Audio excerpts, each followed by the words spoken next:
I'm Aaron, I'm Alex. and we're two in the booth. Welcome to our second episode. You may be new to us, or we may be new to you. Some of you are coming back to us, and you're thinking to yourself, "Wait, thought you were the On Deck Circle podcast." Well, in that case, you need to go back and you need to look at last week's podcast. We're now two in the booth. We are, as my background indicates, in the play-by-play booth, looking down on the wonder that is America's pastime. We're in the middle of spring training, baby. It's almost March. Next week, it is March. And, all sorts of wonderful things. We have the training wheels on the automated balls and strike system.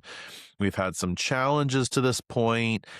Net positive, net negative. We're going to talk about that. Some fantasy feedback. Alex and I both play fantasy baseball and in the same league, no less. And we've got some stars whose stock has risen and some stars whose stock has fallen. And, Alex needs some help selecting his keepers, and we're going to try and help him with that today. Some gross overreactions this time of year. Everybody is gunning for the World Series, and some of the stuff is just nauseating. Conversation that the Rockies are gonna win the NL West, or just other preposterous things.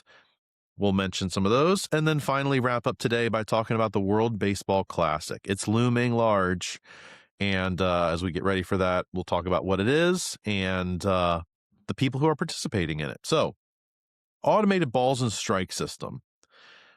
Alex, leading into spring training, it was announced that we were going to have an automated balls and strikes system implemented by Major League Baseball. Can you remind me what your overall thoughts were? An automated balls and strikes challenge system. Correct. Thank you. We aren't going to have an automated balls and strike system because that would make too much sense, because True. I've watched baseball games. We have an automated balls and strike system, especially in the independent league, and those games run like a well-oiled machine. And so that would make too much sense. So what did we do? What we did is we've implemented a challenge system where each team is allowed to challenge up to 2 incorrect times. If you keep challenging correctly, you can keep going with it. But basically it allows the batter to challenge a ball or a strike call however they want to do it. And it's a really complicated topic, right? Because it's like we all have more than enough experience and probably more than enough situations that rise in our head where we're like, yep, we wanted the ABS system here because they just botched the guy behind the plate just botched the game, botched a call, botched an at bat, and ended up with a run scoring or a couple runs scoring or whatever. However, the thing that I hate more than absolutely anything about the modern game of baseball is the looking into the dugout, waiting for the the bench coach to get on the horn, call whoever he's calling, to then relay it to the manager, to relay it to the field, and we don't need more of that in Major League Baseball. And that's not happening with the automated ball and strike challenge system. How have you seen it? Like, I'm going to be totally transparent here. The first week of spring training has garnered zero interest from me. However, you do have a pretty dope hat. Well, yeah, because this is the St. Patty's Day line and this baby's fire. And so, it's so like, what have you seen? Like how's it playing out in real life? So the way it works is there's only 3 people who can challenge the pitch: the catcher, the pitcher, or the batter. And there can't be any consultation with the dugout. So like basically, so I've seen batters challenge up to this point. Some of them have been successful, some of them have not been successful. There was one I saw the other day where the batter challenged, the catcher challenged the pitch. It was called a ball, and the pitch was like literally right down the middle. You're like, okay, this is why we need the automated ball strike challenge system. However, most of them, they've been like borderline calls, and you're like, the umpire nailed this one, or, whatever. Overall, I think the implementation has seemed pretty seamless. I love how MLB got a corporate sponsor to sponsor the ABS challenge system even before they started implementing it. So it's the ABS challenge system brought to you by T-Mobile, official ABS challenge system sponsor of MLB. And you're like, okay, is this actually something that we needed, or was this just another revenue stream by Major League Baseball? It is, because T-Mobile is kindly handing out to all their customers on a pretty regular basis subscriptions to MLB TV, so they deserve a thank you. It's very true. We're doing so. I think overall it's been a positive. Two things. Yep. One, do we really want to give up that befuddled call or that bewildered call where it's just right down the pipe and everybody just kind of stands there and the catcher classically looks over his shoulder like, what you doing, Blue? Well, now I can just do this, right? Well, exactly. And it's like, that's a big part of the game. Second, total hypothetical here.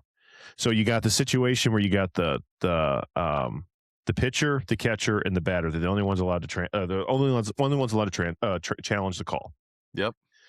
Hypothetical, purely hypothetical. Can you foresee a situation where one of those three parties is wearing some sort of a device on their jersey where someone in the clubhouse is clicking a button indicating something where it kind of gives them a lurch to let them know, like a dog collar? Something might be going on. Again, it's a total hypothetical. We've never seen anything like this in baseball before, like kind of like calling pitches and different things, but it's like, hey, you're going to want to challenge that. Could you foresee a situation like that? Because again, to my original point, they originally with the challenge system were like, we're going to be lickety split with it. And somehow it's become like you get 10 seconds, maybe 15 seconds. If the line's not working, you might get 30 seconds to really take a look at it.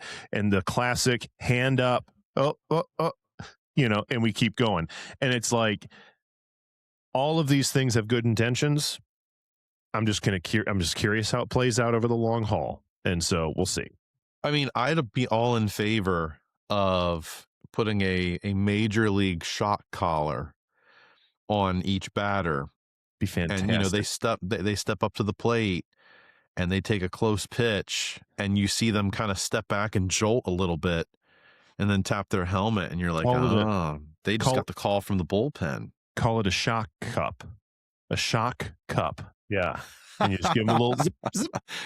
You're trying to get us to go viral for all the wrong reasons, aren't you? Shock cup. Let's get with our good people in China and we can get this thing trademarked. Get on the phone with Franklin and get them to start developing this, because they could become the official shock cup provider of Major League Baseball. Absolutely. I'm with you. Again, the more we can get some of these like outrageous calls out of the game, the better, so here's what it's done already. I mean, Phil Cuzzy's retiring. The ABS challenge system has succeeded, and it hasn't even been used in a major league in a major league game yet. We're weeding out the field. Maybe this was all it took. The threat of implementing AL or ABS challenge system. All it took was Angel Hernandez gone, Joe West gone, Phil Cuzzy gone, just Dan Iasonia. How many more years till you need to retire, bro? Gives one more opportunity for a nice DEI hire in the world of umpiring. So that's right. Can't wait. All right. So that's ABS system. Lots of interesting things to see how that plays out. The hypothetical system that I see happening is, what if, are we not going to have any more Earl Weaver moments? Like, you don't like the call and the manager comes out on the field and throws his little temper tantrum. That can't happen anymore now, right? Because either have one of your guys, if your batter really thought, or if your catcher really thought that it was a ball or strike, they should have challenged it. Oh, you're out of challenges? Sorry, my bad. I can't help the fact that you stink at, your players stink at being able to know how to do this. So I see, if someone comes up off the top step and they step foot onto the field to head towards the umpire, I can see all right, automatic hook. You're gone, bud. Shut it down. Don't waste our time. Done. Use the challenge system if you don't like the call. That's the thing. And you gotta, what's the cost? What are you giving up? And I've got it on good record. I can't give up my sources, but I've got it on good record where the umpires are like, you can't blame me anymore for all your problems. Yep. Yep. You got automated balls and strikes. And again, at the end of the day, when you're a fan and you want to have a scapegoat, the umpires have always been the scapegoat. Yeah. And now you're stuck having to look in the mirror and be like, nope, your team's just trash. And I don't know if people are ready to pay that price yet. And it's like, I know I'm not, because I'm not willing to accept that my Tigers might be below average. I want to blame somebody, and it's easy to blame the guy behind the guy in the mask behind the plate, or the guys in the uniforms in the field. It's easy to blame those guys, and if I can't blame them anymore, I lose something as a fan. And so just count the cost. Count the cost. Are you willing to sacrifice the scapegoat for getting the calls right behind the plate? I don't know. So here's the other thing that they could do, MLB, if you're listening, fundraising opportunity for nonprofit charity opportunities. 7th inning or later, turn your 50-50 raffle into a home team gets an additional challenge. Get the fans like contributing, like, oh man, if the umpire's having a really bad night, or you just like, you really think your team is going to need a boost, every $15,000 that gets raised from the 7th and 8th inning on, your team gets an extra challenge behind the plate. You imagine how much money would get raised for charities that the MLB supports? The Boys and Girls Club of America would be thriving if they did that. All right, here's a question for you, and I'm going to have you jot a note down on your iPad. So, what is, do you think, and we'll give this award out at the end of the year. What do you think the number is for most incorrect challenged calls in a game this season? Both sides. So both teams come in with 4 challenges. So you get a 4 challenge, and most of these are probably like, hey, you're going to lose them early on in the game. But then there's going to be that game where it's just like they just keep challenging and they just keep winning and they keep holding on. And it's like, what's the number? Like, do you think we have a game where there's like more than 15? Ooh. I mean, were they're incorrectly called, or were there used? There's missed calls on all, and it's like, hey, we're going to challenge the pitcher, catcher, and they get it right, and they keep the challenge. And it gets overturned. And so, like, how many incorrect calls, and like, who's the umpire? Oh, that's an interesting. Who's the umpire? Now, and that's harder to speculate because we don't even know who the full roster of umpires are going to be yet for the season. However, it's just like, what do we think the number is going to be? I think along that line, who is the player and who is the pitcher who challenges the most through the season? And which team has the worst challenge success rate in baseball? Like if you're going to take a flyer on that, I'm thinking Washington Nationals. Just off the top of my head, Washington Nationals seem like a team that is just like, you got James Wood, who's like 6'8". There's bound to be calls where he thinks it's a ball and it's actually a strike because he's taller than he thinks he is, or other things like that. And you're just like, dude, you guys just need to like just lose your challenges from the time the ump says play ball. So yeah, I have that written down. We'll take a look at it as the season goes on. I'm going to write down a number. I'm going to say 12. We're going to have a game where there's going to be 12 successful challenges in some form or fashion, and that umpire is going to have a hard time living that down. So anyway, 12. He'll go down in history. He might even go into the Hall of Fame. His gear go into the Hall of Fame for that game. You never know. Absolutely. All right, ABS system. All right, fantasy feedback. All right, Alex, you want some crowdsourced help on determining your fantasy keepers? Yes. All right. My weakest link, well, I've got a couple weak links on my fantasy team, but my weakest of links is the bullpen. My relief pitchers are rough. And so off the bat, we're allowed 18 keepers from whatever your roster was at the end of the year. Yep. And Let me just rattle off my roster real quick, and I'll tell you who's locked in. And then I've got 7 spots to play with, and I probably have less than that. But I got William Contreras, Ryan Mountcastle, Nico Horner, Royce Lewis, Jacob Wilson, O'Neill Cruz, Victor Scott, Zach McKinstry, Randy Arozarena, Ezekiel Tovar, Josh Young, Dylan Dingler, Helio Ramos, Spencer Torkelson, Wilmer Flores, Spencer Steer. My pitchers, Framber Valdez, Matthew Boyd, Adrian Hauser, Slade Ciccone, Jose Quintana, Pete Fairbanks, Raisel Iglesias, Tanner Scott, Christian Javier, Freddie Peralta, Jacob deGrom, Ryan Pepio, and a few guys that are free agents and or on the IL. So here's what I've got locked in. Framber Valdez, keeper. Matthew Boyd, keeper. Christian Javier, keeper. Freddie Peralta, keeper. Jacob deGrom, keeper. And my boy Ryan Pepio, keeper. On the playing side, or on the field side, William Contreras, keeper. Jacob Wilson, keeper. O'Neill Cruz, we're still waiting for him to just have that year, keeper. Ezekiel Tovar, bats .330 when he's healthy, keeper. Dylan Dingler, Stud. backup catcher, utility player, keeper. So He had a good season last year. the question is, are any of these guys closers? That's my question. Is Tanner Scott going to get any saves? What is he? Is he a 7th inning guy? Is he an 8th inning guy? Is he a 6th inning guy? Is he a 9th inning guy? Nobody knows. If the Dodgers had not gone out and signed Edwin Diaz, I think you have that question in that scenario. Right. But the fact that they went out and signed him, I think you could drop Tanner Scott like it's hot. I believe that. Is Pete Fairbanks the closer in Miami?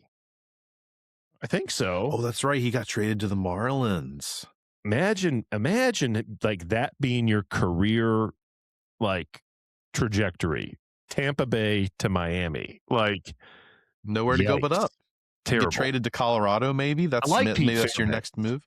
I like Pete Fairbanks. Is he a closer though? I think he is. His eyes are next level, dude. When he stares you down on the mound, you're like, "Oh snap, what have I done?" Right.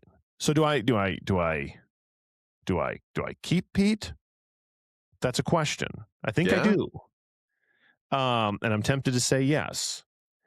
But then it's like, if I don't keep him, let's see. Raisel Iglesias, dude. He's your boy. Well, that's the thing. He's also like, what, 50 now? Like, the guy's old. I heard the AARP of the DR reached out to him. So is he a thing? I don't know. Yeah. It's I mean, he's solid when he's healthy. He did spend some time on the shelf last year. Both Pete Fairbanks and Iglesias had ERAs in the elevated 3s. Yep. Do I keep both of them? Do I keep They one got of hit them? around pretty hard. So here's my thought. There's a couple considerations to throw into this. You have what, 6 starting pitchers that you're keeping? 1, 2, 3, 4, 5, 6. 6. Yeah. So in our league, just full transparency, there's a 10 start maximum per week. Right.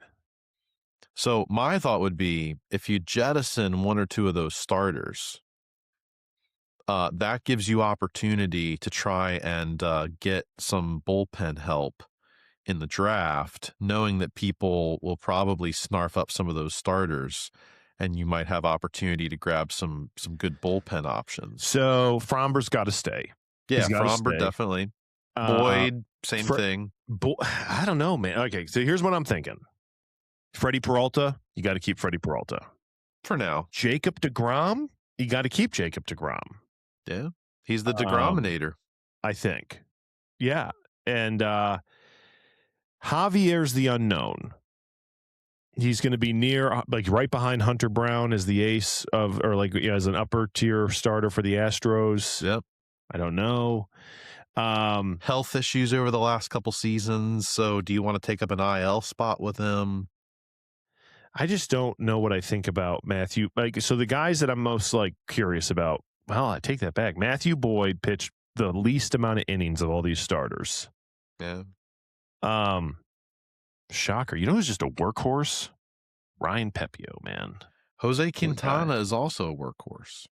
Yeah, I'm not going to keep. He's not being kept. He's pitching for the Rockies, which automatically disqualifies him from keeper status. Here's the other thing. Okay, so I'm gonna need home runs. I'm gonna have to keep. So right now. I'm at 13 of 18 keepers. Yep. I don't need to keep all 18. I gotta probably keep Spencer Torkelson. Eventually, he'll hit 30 home runs in back-to-back seasons. Eventually, yeah. Definitely Zach McKinstry. I mean, that dude's a stud. Well, he does flexibility, and you need flexibility sometimes coming off your bench. Positional yoga in the field is good in fantasy baseball. Is Josh Young going to be any good this year? That's a great question. Yeah. I mean, he's third baseman. Didn't play hardly at all last year. Oh, Royce, that's the thing, though. Okay, so how many strictly third baseman do you carry? Is Royce Lewis going to play a full season? I don't think he's played a full season since he's been up, right? No, he has not. But he hit 18 home runs last year in very limited time. In like 12 games at the end of the season before he tore yet another hamstring. Well, that's the thing. You gotta probably keep him. All right, let's go back real quick to this starting pitcher situation. Which starting pitcher would you say like I should give walking papers to? Give me your options. My two that just I don't care. And again, people could I enjoy watching some of these guys pitch, and but I don't. Javier and Boyd are the ones that are probably leaders in the clubhouse with what I'm looking at right now. Yeah. Was Slade Ciccone, is he one of the keepers you're keeping? No. So I would consider maybe keeping him. He's a young pitcher. He's pitched pretty solidly towards the end of last year. He could be a good piece to hold on to. He had an ERA 4.35. He had 14 quality starts. Yep. Let's see. Freddie Peralta, 19 quality starts. Pretty good strikeout numbers. Matthew Boyd, maybe I am keeping Boyd. Well, there you go. This is so tough, dude. This is so tough. Well, here's what I think you need to do. Put some of the guys that are on your borderline, put them in envelopes, and just randomly choose the envelopes. Helio Ramos, am I keeping him? Well, right now you're in first place in our fantasy league, so tread carefully. Right. Wilmer Flores, he was a weird guy last year, man. He had a unicorn season, let's be honest. Nobody his age who is as immobile as he is has the kind of season that he has. Right. No.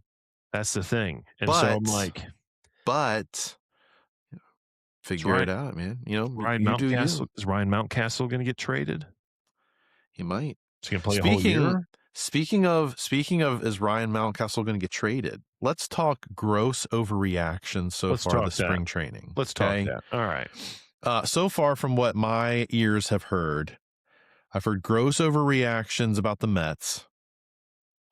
Bo Bichette is garbage at third base. Lots of reels on social media showing him booting balls left and right. I don't know what's with all the hamate bone injuries this spring, but it seems like there's been a lot of players injuring their hamate, however you pronounce that bone in your hand. Jackson Holiday, Francisco Lindor, there have been like a couple other players that have had surgeries on their hands for that. And so you're like, oh man, the Mets have already started the regression, man. Francisco Lindor, he's out through the beginning part of the season. All this other drama. Freddie Peralta got lit up the one appearance he's made so far in spring training. You're just like, I don't know, man. The Yankees beating a team over the weekend 20-3. You can't take anything away from that. As one of my buddies told me, there were no professional players that played for their opponent that weekend or that game. Like it's spring squad, Like there were no professional players. Aaron Judge homered twice in that game, but he hit them off of I heard high school walk-on pitchers basically. So, I mean, you take everything right now with a grain of salt, right? Like the Yankees offense is not going to continue to be that fire through the season. The Dodgers are undefeated so far, as are the Giants. And people are thinking to themselves, oh man, could we have a 162-0 season at this point? Everybody's loving all the young guys just hitting tank jobs. So like Jack Caglione hit like a 460-foot moon shot yesterday. Kyle Schwarber's hit a Schwarbomb for the Phils. The guy who Okamoto hit a home run for the Blue Jays. Okamoto. And the talk right now is Connor Griffin. That dude, everybody's talking about him. Oh, Connor Griffin this, Connor Griffin that. We don't even know if he's going to make the team. Is his skill set? He's 19. Is he the Jackson Holiday who gets brought up just to, or is he the real deal who's going to take off and start moving towards greatness? Remains to be seen, but everybody's talking about him. Gross overreactions, right? Like just pump the brakes, keep it in perspective. It's spring training, dude. Everybody's taking grounders at first base right now. I will say, two people for the Padres that you need to put on sleeper watch. Nick Castellanos has looked studly at first base. And secondly, you'll remember this guy, Triston McKenzie. Is he back? He pitched for the Padres in a game. I think he was a non-roster invitee. Wow. He was good when he was healthy, man. He was topping out his velocity, dude. He threw some of the fastest pitches he's ever thrown, 97 and 98, on his twice repaired Tommy John elbow. So, yeah, I like that. If you're looking for someone to replace Matt Boyd, just, stay alive on Triston McKenzie. You never know. He might be waiting there at the end of the fantasy draft. Absolutely. So just, the legit overreactions, if you will, if that's even a thing. But anyway, last but not least, let's put a bow on all this. World Baseball Classic. It came out this week. There are a number of players who are not participating due to insurance reasons. Jose Alvarado, the most recent one of them, Carlos Correa, other players for Puerto Rico, other things like that. Do you, Alex, think that the World Baseball Classic has a future if the injuries from it continue to skyrocket like they have in past years? It's really weird, right? Because we love our international play right now. And people are geeked for the last year in the Four Nations Cup or whatever in hockey, and we got the World Cup in soccer, and we just had the gold medal game in the Olympics, and baseball doesn't want to give that up. They want the international squad play. Yeah. Even though the vast majority of the field is absolute trash. And so, we got teams playing ball that they don't even make the Little League World Series, let alone. We didn't even know that they played ball, honestly. Absolutely. And so, I don't know. I have a hard time seeing this. Like, it's a massive field for a spring training tournament. And it's like, I could see something like maybe more of a smaller round robin thing with some of the really elite squads. But this is crazy. I mean, 16 teams. All right, so I'm gonna name off the nations that are represented in the World Baseball Classic. Yep. And I want to see if you can name me a professional baseball player that is not just associated with this country, but is from this country. A player or like a player or coach. A player, a coach, any point in MLB history, okay? It doesn't have to be current, just at some point. All right, Australia. Oh, there's a pitcher that comes to mind. Isn't Liam Hendricks from Australia? Yeah, maybe. Oh, wait, yeah, Liam Hendricks. Yeah, Liam Hendricks was, but what's the I can't even think of his name. Anyway, no, but nothing really comes to mind. All right, so we at least had some. Yeah, I think so. Brazil. Yeah, I'm looking at that flag right now, and I'm like, man, Xander Bogaerts is Portuguese. No, he's Dutch. So true.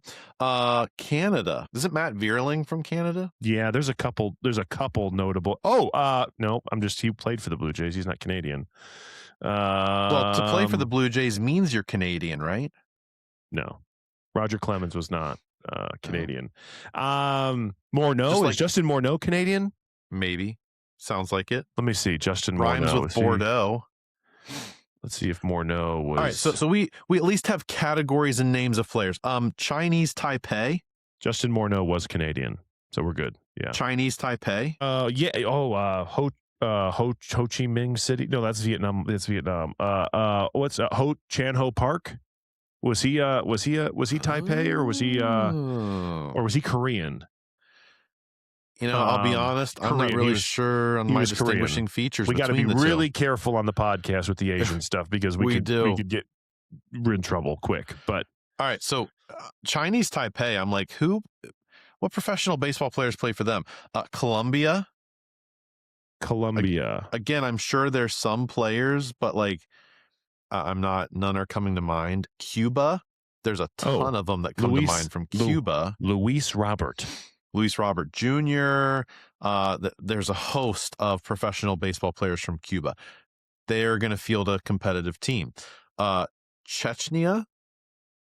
No. You mean Czechoslovakia, Czech Republic. Oh, sorry, Czech Republic. Chechnya is the Russian territory that got nuked up in the 90s. So my bad. Absolutely not. The Czech Republic should not be invited to this. This is dumb that they're even here because I think it was the Czech Republic or a team like them in the last one. They had all like the 35-year-old teachers or something that all kind of fielded a team, and that's a great story. It's a really crappy. It's not fair putting them up against Tarek Skubal and Paul Skeens. Exactly. Let's just be honest. Dominican Republic, that's a powerhouse. What's his Manny Ortiz, David Ortiz, Manny Ramirez, David Ortiz, Juan Soto. Yeah. You got Edwin Diaz. This was the Edwin Diaz. He was the one who blew his leg out in the celebration at the World Baseball Classic last time around. Good luck. Great Britain. Nope, shouldn't be invited. So absolutely now not. It gets really funky because if we say anything bad about this next country, we could get labeled serious anti whats. Israel. Brad Ausmus. Yep. Italy. Yeah, another one probably shouldn't be invited. And here's the confusing part to me. Do you have to be from the country or associate with the country? So, like, for example, Aaron Nola is pitching for Team Italy, and you're like, pretty sure you're American. Why are you is it because your mom is Italian or because your great uncle twice removed, or you're like, dude, I just really love going to Italy, and so like they'll let you pitch for them? But your grandfather hit the beaches in Italy in World War II. And there you go. I don't. None come to. There's a lot of Italian names that could probably they're historically Italian, but nothing comes to mind as far as an Italian player. So then we got Japan and Korea. They both, that they're going to be able to field good teams. Mexico, same thing. We got some Rosarena. Absolutely. The Netherlands.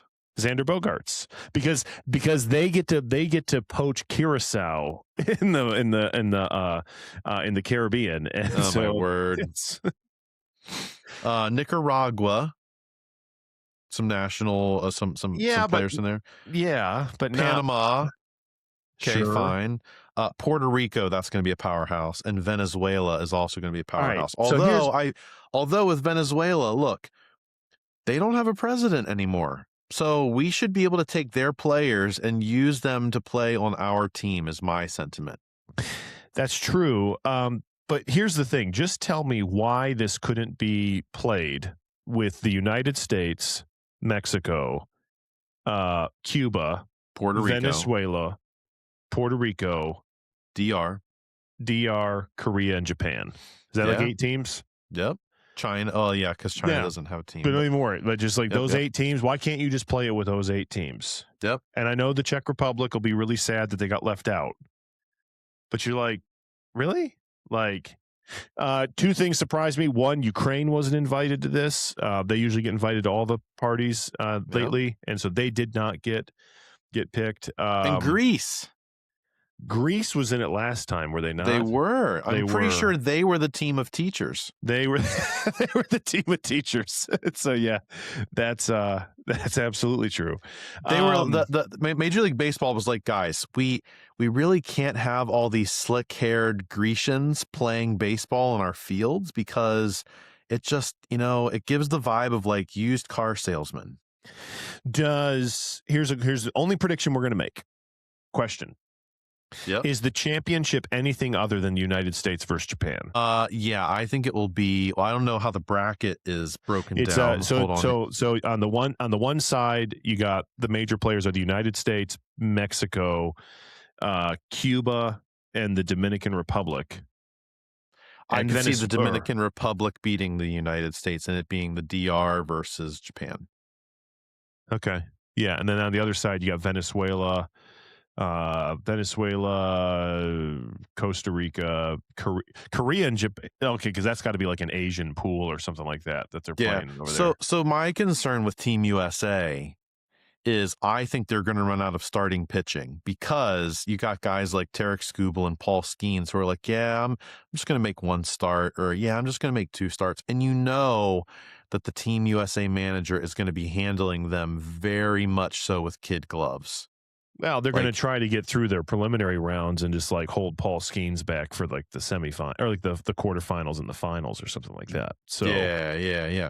So it'll be interesting to see if, let's go out and try and get some big arms so we can use them in these tight situations, and then they don't make it to those situations because they lose out.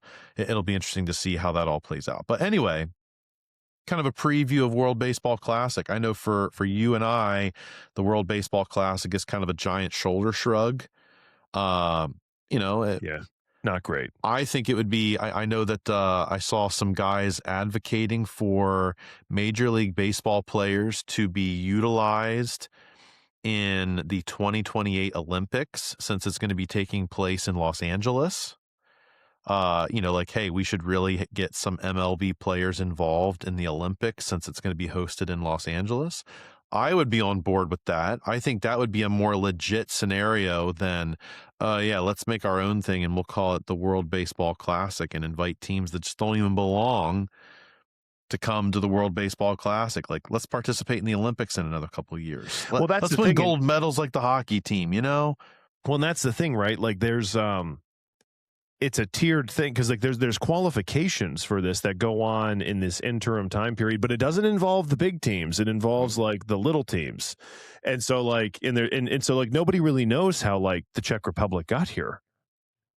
And so it's like, but they're here and they get to travel to Korea to go play Japan. And, and it's like, okay, well, get their backsides handed to them. Right. And then it's going to get aired at a time when it's like, who's tuning in at 2:30 in the morning to watch the Czech Republic play Korea?